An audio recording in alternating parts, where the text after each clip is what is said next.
तक आप इसकी कीमत नहीं करेंगे, तब तक ये कार्य निष्पन्न नहीं होने वाला और ये बात बनने ही नहीं वाली। हम लोग बहुत बड़ी बड़ी बातें करते हैं कि हमने विश्व धर्म बना दिया और सारे विश्व का उत्थान होने वाला है। आप लोग अपनी आदतें कम से कम बदलें।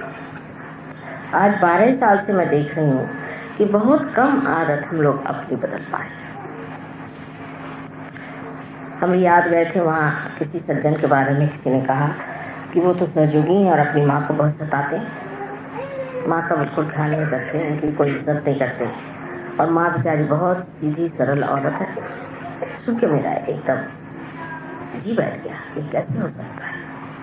ये कितनी बदनामी की बात है कि अगर माँ सहज सरल है और लड़की की माँ है तो लड़के के पे तो माँ का हक होता है। हाँ, लड़की की माँ तो दूसरी बात, पर लड़के की माँ है, उसको तो संभालना ही पड़ेगा, उसको कहाँ फेंक दीजिएगा।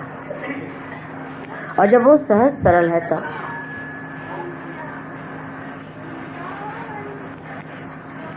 जब उसकी इतनी सी भी छोटी सी भी त्रुटि होती है तो दुनिया उसे देखती है। जरा सी भी गलती होती है उसे दुनिया देखती है। और बहुत बार मैंने ये देखा कि लोग ये कहते हैं कि आश्रम में जाओ तो ऐसा लगता है कि सहयोग नहीं करना चाहिए, क्योंकि यहाँ के लोग बड़े उद्दाम हैं, बहुत बदतमीजी से बात करते हैं, बहुत अहंकारी लोग हैं, बड़े अभिमानी हैं और इस तरह से हमको ट्रीट करते हैं कि अच्छा नहीं लगता और मैं कोई प्रेम ही नहीं। क्योंकि आपसी की बात है, मैं आपसे कह रही हूँ कि आप इसको सुव्यवस्थित कर लें। प्रथम तो हमें अपनी रचना जो होती है, जो कि जीव हमारी है, उसको बहुत ही ट्रेनिंग देनी पड़ेगी। पहले तंबाकू खाने से, दुनिया भर की चीजें करने से हमारी जीभ खराब होगी, दूसरे गुस्सा करने से भी हमारी जीभ खराब होगी और जीभ में खाने की भी बड़ी लालसा है। जीभ अगर ठीक हो गई तो मैं सोचती हूँ कि 50% काम हमारा हो। जीभ का मतलब ये है कि हर समय खाने की लालसा करना, दूसरों से बुरी तरह से बात करना, दूसरों को झाड़ना, गंदी बातें मुंह से निकालना, ज्यादा वाचालता करना, ये सब बातें सहयोगियों को शोभा नहीं।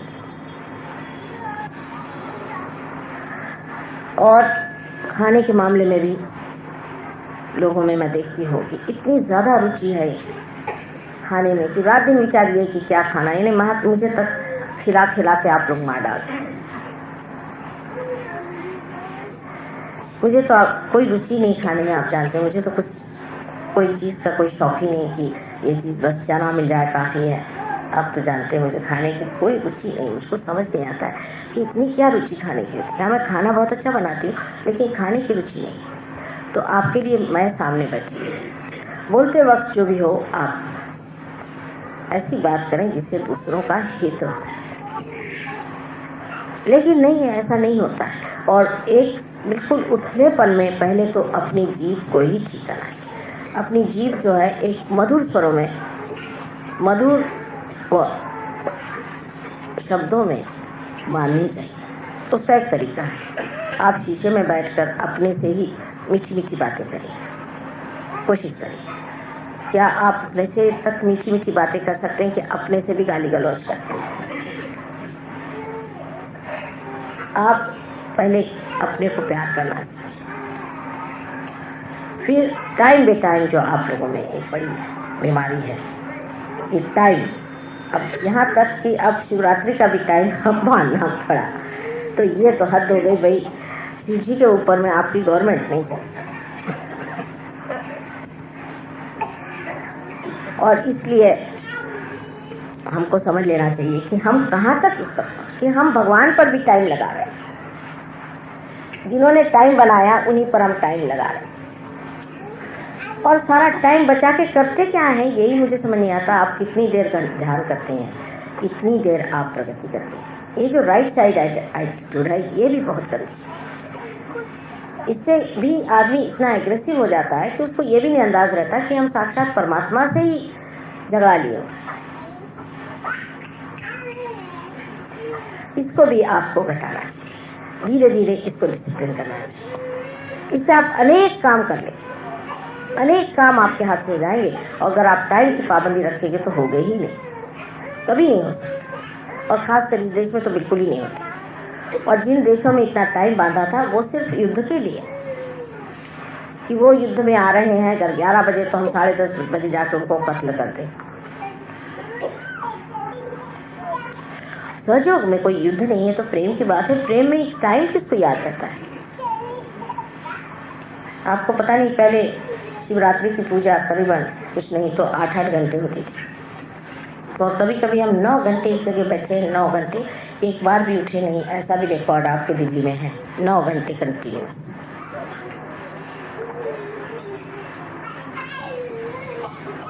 इसलिए आपसे मुझे कहना है कि पहले आप समर्थ हो जाइए। जब तक आप समर्थ नहीं होते हैं तब तक मुझे डर ये लगता है कि कोई भी अगर बड़ा भूत यहाँ आ जाए और कोई भी तांत्रिक यहाँ आ जाए या कोई ऐसा आदमी आ जाए जो कि जरा सा भी आपसे जोरदार नेगेटिव हो तो आपको खा जाएगा सबको। मैं इस पर आपको एक उदाहरण देती हूँ। ब्राइटन एक जगह है जहाँ पर कि समुद्र होते हुए भी लोग बहुत फ्रेंडली जिसे कहते हैं, उथले लोग होते हैं। और इसकी वजह से जब ब्राइटन में हमने सेंटर शुरू किया, काफ़ी लोग सहयोगियों को नई चीज़ आती तो आ गए उसमें, लेकिन उथले लोग। वहाँ पर एक साहब हमारे प्रोग्राम में आए, उनका नाम था कुछ माइकल वाइकल, ऐसी बेकार आदमी थे, और आ करके वो बहुत ज़्यादा बोलने लगे कि माँ तुम ये हो और वो हो वो हो। तो हम समझ गए तो भूत आदमी है, बेकार में आए हैं। तो हमने कहा अच्छा आप आइए, हमारे घर पे आइए, हमें मिलिए, अभी यहाँ नहीं, आप शांत रहिए। उसके बाद में वो आए नहीं घर वर से कुछ। उन्होंने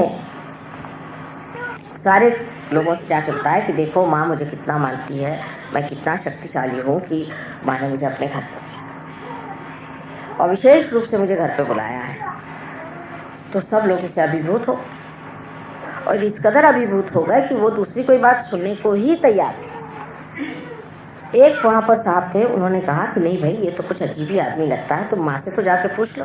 पहले माँ तो अभी इंडिया में है, जब माँ आएगी तब पूछेंगे। वैसे ये है बहुत अच्छा।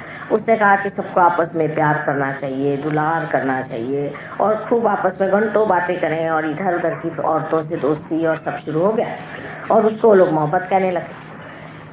करते करते जब हम वापस लौटे तो एकदम से मुझे लगा कि ब्राइटन में हो क्या रहा है, पता करें। तो मैंने खबर करी, वहाँ पर एक थे, उनको तो वो आए, उनका माँ यहाँ क्या हो रहा है, आदमी आया हुआ है, उसके सब इसमें फंसे हुए। तो मैंने फौरन फ़ोन करके वहाँ से एक जो टीडी थी जो उनके संचालन करती थी उसको खबर करी कि तुम यहाँ। उनसे मैंने बताया कि ये आदमी एकदम झूठा है, गलत है और इसके चक्कर में नहीं माँ वो तो प्यार है, वो तो फलाना है। उससे तो हमसे कहा कि माँ का जीवन अब कुछ रहा नहीं है ज़्यादा दिन, मैं ही उनकी जगह आया हूँ और सब बातों में मैं विश्वास करती हूँ। मैं कहा अच्छा ऐसा कहता है।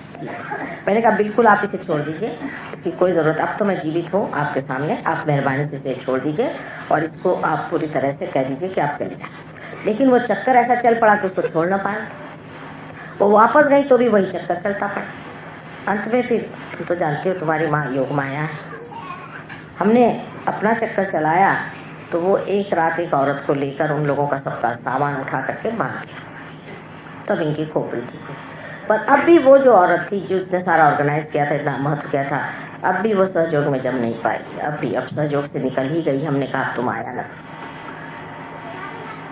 तो अगर आप कमजोर हो जाएंगे तो सारे के सारे दिन पकड़ में आ जाएंगे और आपकी जब तक संवेदना बढ़ेगी नहीं तब तक कैसे होगा।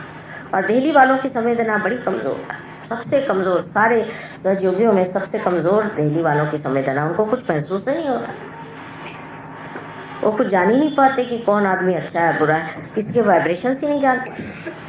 और कोई भी ऐसा आदमी आ जाए तो उसके चक्कर में आ जाते हैं और गलत धारणा को ही मान करके उसके चक्कर में आकर के अगर कोई यहाँ पक्का तांत्रिक आ जाए तो आपको तो बेवकूफ बना ले जाए। इसलिए अपनी जो है सत्ता बनानी पड़ेगी, अपनी संपदा बनानी पड़ेगी। इतना ही नहीं, अपनी अवस्था अपनी ही जमानी पड़ेगी, नहीं तो काम नहीं होना।